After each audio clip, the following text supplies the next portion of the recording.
श्री रघुनंदन तिवारी पुस्तकालय एवं क्लब के ऐतिहासिक भवन में रघुनंदन अभ्युत्थानम सेवा ट्रस्ट की ओर से एक बहुत ही बेहतरीन और भव्य कवि गोष्ठी का आयोजन बड़े ही धूमधाम से किया गया, जिसके कुछ बेहतरीन दृश्य आपके सामने प्रस्तुत हैं।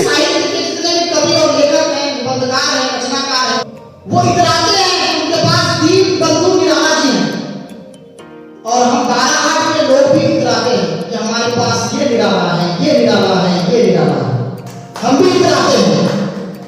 तो मैं निराला जी से आग्रह करूंगा कि अपनी कविताओं से, अपनी धारदार कविताओं से इस छोटी सी कवि गोष्ठी को गुलजार कर दें। आप आएंगे जरूर। बहुत बहुत धन्यवाद आप सबने। आज हम लोग क्लब के प्रांगण में उपस्थित हैं। इस गंगामयी उपस्थिति में मैं क्लब की तरफ से 2 लाइन रखता हूँ। थाली है, दीप है, वीर मोले कंदन है। थाली है, दीप है, वीर मोले कंदन है। फूल पत्ती अक्षत रोड़ी और चंदन है। और आज क्लब में आए महानुभाव, आप साहित्यकारों का हार्दिक अभिनंदन है, हार्दिक अभिनंदन है। श्रोता आवाम, मेरे मीडिया के भाई, श्रोता आवाम, मेरे मीडिया के भाई, शिवरी के घर आप आए, रघुनंदन है शिवरी के घर क्या बात आए, क्लब का कीर्ति जस दुनिया बढ़े, क्लब का कीर्ति जस दुनिया बढ़े। चरणों में आपका बार बार वंदन है। क्लब का कीर्ति जैसे दुनिया बढ़े, चरणों में आपका बार बार वंदन है। अहिल्या उधार हो गया था चरण से, अहिल्या उधार हो गया था चरण से। बाकी चरण मन भाव भोले नंदन है, बाकी चरण मन भाव भोले नंदन है। निराला आभारी रहेगा सभी का, निराला आभारी रहेगा सभी का। साहित्य समाज चाहे दिल्ली या लंदन है,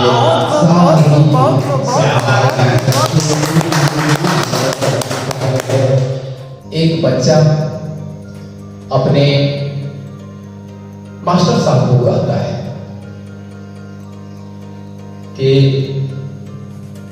स्कूल आना जाना ये आपका कर्म है। सर जी, स्कूल आना जाना ये आपका कर्म है, और खाइए पीजिए मौज उड़ाइए ये आपका धर्म है। क्या बात है। स्कूल आना जाना ये आपका कर्म है, और खाइए पीजिए मौज उड़ाइए ये आपका धर्म है। खूब लिखिए लिटाइए ब्लैकबोर्ड को दिन भर, आप जो पढ़ाती है हम पढ़ते ये आपका धर्म है, आप जो पढ़ाए हम पढ़ते ये आपका धर्म है। बहुत खूब, बहुत खूब।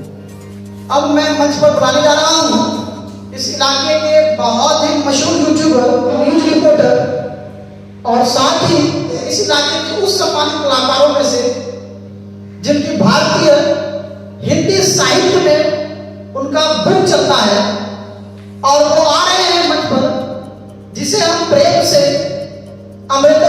कहते हैं।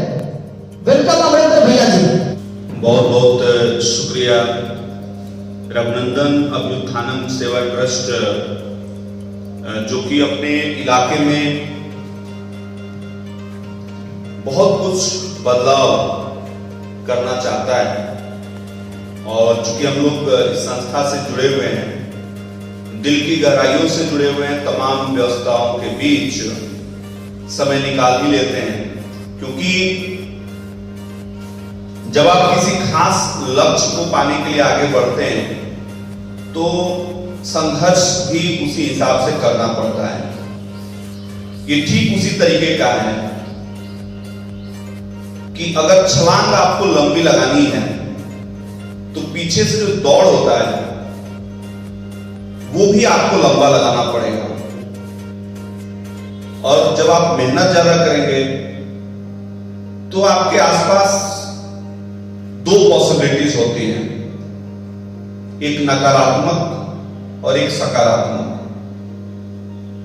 आजकल नकारात्मक विचारों को बहुत जल्दी लोग एक्सेप्ट कर लेते हैं, जैसे कि दूध की दुकान पे कम भीड़ दिखेगी, दारू की दुकानों पे ज्यादा भीड़ दिखने लगती है। जो जीवन में कभी आपको लोग स्वीकार करेंगे, कभी अस्वीकार करेंगे। Life is a learning curve. मैंने 4 लाइन लिखी थी, चूंकि आज आगे से हम लोग फोकस करेंगे कि प्रत्येक महीने के आखिरी संडे को हम लोग फोकस करेंगे कि ज्यादा से ज्यादा साहित्यिक गतिविधि जो है क्लब के हमारे रघुनंदन अभ्युत्थानम सेवा ट्रस्ट के माध्यम से हो, और स्पेशली हम लोग का जोर रहेगा बाल कवि पर, और बाकी जितने भी समसामयिक मुद्दे हैं उस पर चिंतन और मंथन और कुछ यहां से निकले, निचोड़ निकले, उस पर हम लोग का फोकस रहेगा।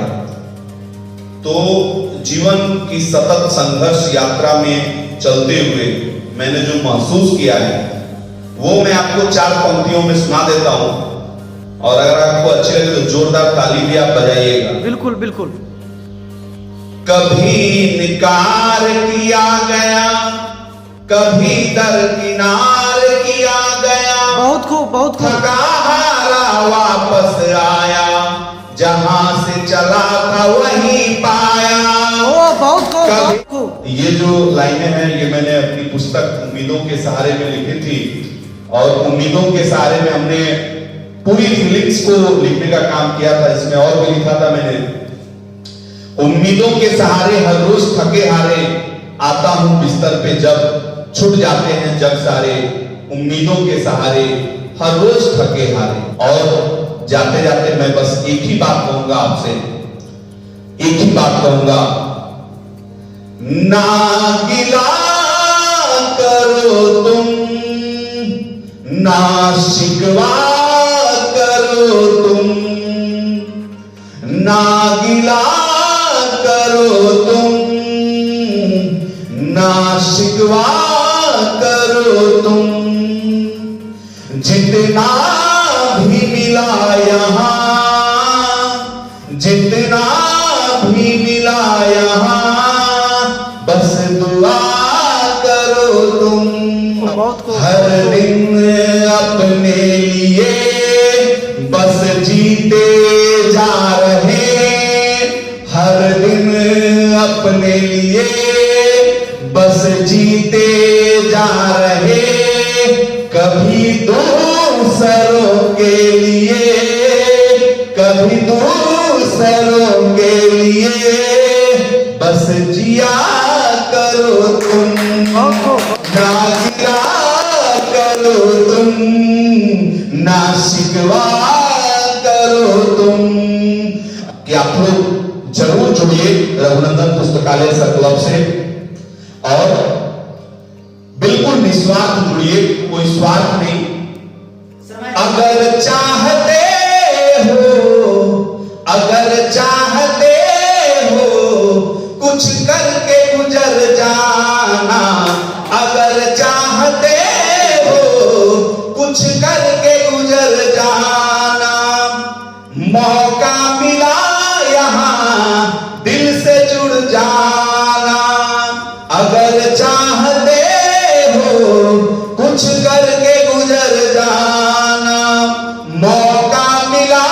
यहाँ बस दिल से जुड़ जाना। आप मिले हम मिले तो फूल शबनम के जरूर खिले। बस एक बात याद रखना, बस एक बात याद रखना और फिर चले आना।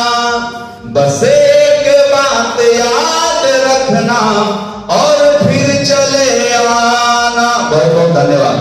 शुक्रिया, इतनी तरजीब देने के लिए जिंदगी काफी है ना। तो आगे भी हमारा भी मुकाबला भी काफी है। कहते हैं कि इश्क करने से वहदत का मजा मिलता है, इश्क करने से वहदत का मजा मिलता है। अगर इश्क सच्चा हो तो बंदे को खुदा मिलता है। तो कहते हैं कि जिनकी यादों में हम याद करके रोए हैं, वो ना जाने कितने इत्मीनान से सोए थे। तो उनकी याद में विक्रमादित्य अकरम जी को हम याद कर रहे थे बहुत देर। बड़ा ही प्यारा पल था कि उनकी कुछ कविताएं हैं जो बहुत दिल को झिझोड़ती है, बड़ा अच्छा भी लगता है कि रिमझिम बरसे शाम बदरिया सावन में। इनकी ही पंक्ति है लिखी हुई कि रिमझिम बरसे शाम बदरिया सावन में, गीली कर गई नैन खजरिया सावन। नदिया हुई सुहागन आंगन सूना है, सावन में कुल में मेरा दुख दूना है। मैना भीगी भीगी गगरिया सावन में, गीली कर गई नैन खजरिया सावन। पत्तों बूंदा बूंदी है फिसलन है, पत्तों बूंदा बूंदी है फिसलन है। सावन में परदेश में मेरा सावन है, लिख दो पाती हिकल गुजरिया सावन में, गीली कर गई नैन खजरिया सावन। कहना मेघ सरों ने पीसे संदेशा, दिन रात लगा रहता है उनका अंदेशा। शाम तेरी नीरा बाबरिया सावन में, गीली कर गई है खजरिया सावन। पत्थर के सिलवन पे बूंद की आघातें, वैसे ही कितनी ही बिताई है रातें। सब भीगी ना भीगी चुनरिया सावन में, गीली कर गई नैन खजरिया सावन। धन्यवाद। अगर हम जा रहे होते हैं किसी से मिलने के लिए तो हम एक अलग फेस लेके चलते हैं वहां से, कि प्रोफेसर से मिलने जा रहे हैं तो एक अलग चेहरा लेके चले, वहां से मिलने जाते हैं तो अलग चेहरा लेके जाते हैं, ग्राहक से मिलने जाते हैं तो अलग चेहरा, यानी हर जगह चेहरा बदलते रहता है। तो ऐसे ही दास्तान से हमने एक लाइन छोटी सी लिखी थी कि आईना देखकर चेहरे बनाती हो, आईना देखकर चेहरे बनाती हो, झूठी शक्ल तुम क्यों मुझे दिखाते हो। आईना देखकर चेहरे बनाते हो, झूठी शक्ल तुम क्यों मुझे दिखाते हो।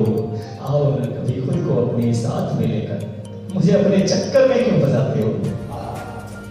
ये मोहब्बत की दास्तान है, थोड़ी सी इसमें झलक है। एक प्रेमी जो है बेसिकली क्या क्या शब्द कहा है, कोशिश किया हमने किस लाइन के अल्फाजों से आपको एहसास करा सकूं। तुझे चाहता हूं मैं चाहत से ज्यादा, तुझे चाहता हूं मैं चाहत से ज्यादा, तुझे चाहता हूं मैं चाहत से ज्यादा, तुझे चाहता हूं मैं चाहत से ज्यादा, तुझे चाहता हूं मैं चाहत से ज्यादा। बता दो जरा तुम अपना इरादा, तुझे चाहता हूं मैं चाहत से ज्यादा, तुझे चाहता हूं मैं चाहत से ज्यादा। बता दो जरा तुम अपना इरादा, मुझे होश रहता, मुझे होश रहता नहीं कुछ भी अपना, मुझे होश रहता नहीं कुछ भी अपना। मदहोश में रहता बहुत ही ज्यादा, तुझे चाहता हूँ मैं चाहत से ज्यादा। बता दो जरा तुम अपना इरादा। अब आगे के अल्फाज है कि अपने जो प्रेमिका प्रेमी दोस्त से जो रूबरू करें, जब से